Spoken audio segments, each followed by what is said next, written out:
IPL 2025కి ముందు mega వేలం జరగబోతోంది. ఈ కారణంగా తదుపరి సీజన్ కోసం చాలా ఉత్సాహంగా అంతా ఎదురుచూస్తున్నారు. ఎందుకంటే అభిమానులు అన్ని జట్లలో భారీ మార్పులను చూడగలరు. మెగా వేలంలో ప్రతి జట్టుకు పరిమిత సంఖ్యలో ఆటగాళ్లను మాత్రమే ఉంచుకునే అవకాశముంది. దీని కారణంగా చాలా మంది కీలక ఆటగాళ్లను విడుదల చేయాల్సి ఉంటుంది.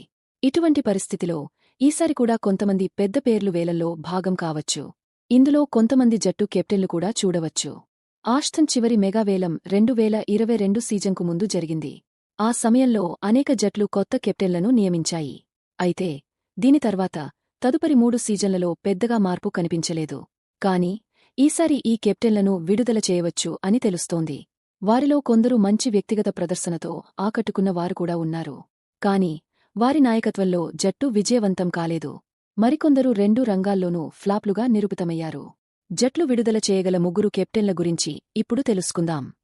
ఫాఫ్ డు ప్లెసిస్ ఐపీఎల్లో ఒక్కసారి కూడా టైటిల్ గెలవని రాయల్ ఛాలెంజర్స్ బెంగళూరు జట్టు. చెన్నై సూపర్ కింగ్స్ విడుదల చేసిన దక్షిణాఫ్రికా ఆటగాడు ఫాఫ్ డు ప్లెసిస్ని 2022 మెగా వేలంలో చేర్చి కెప్టెన్గా మార్చింది. ఈ 3 సీజన్లలో ఆర్సీబీ జట్టు 2 సార్లు ప్లేఆఫ్కు చేరుకుంది.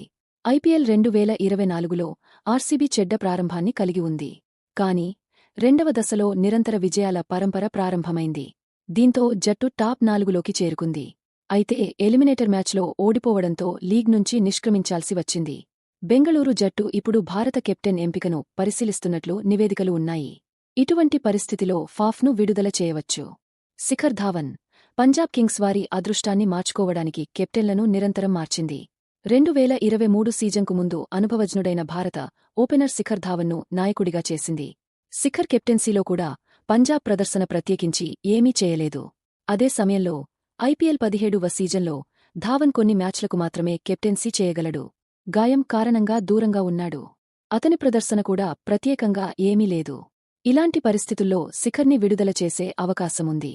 కేఎల్ రాహుల్ ఐపీఎల్ 2022 నుంచి 2024 వరకు లక్నో సూపర్ జెయింట్స్కు కెప్టెన్గా వ్యవహరించిన కేఎల్ రాహుల్ ఇప్పుడు ఈ జట్టుతో అతని సంబంధం తెగిపోవచ్చని తెలుస్తోంది.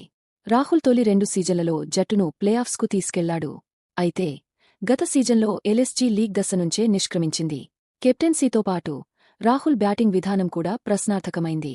అతని తక్కువ స్ట్రైక్ రేట్ చాలా చర్చనీయాంశమైంది. లక్నో జట్టు ఇప్పుడు మరొకరిని కెప్టెన్గా చేయాలనే ఆలోచనలో ఉందని, అదే సమయంలో రాహుల్ కూడా జట్టు నుంచి వైదొలగాలని భావిస్తున్నట్లు భావిస్తున్నారు. ఇలాంటి పరిస్థితుల్లో రాహుల్ని విడుదల చేయవచ్చు.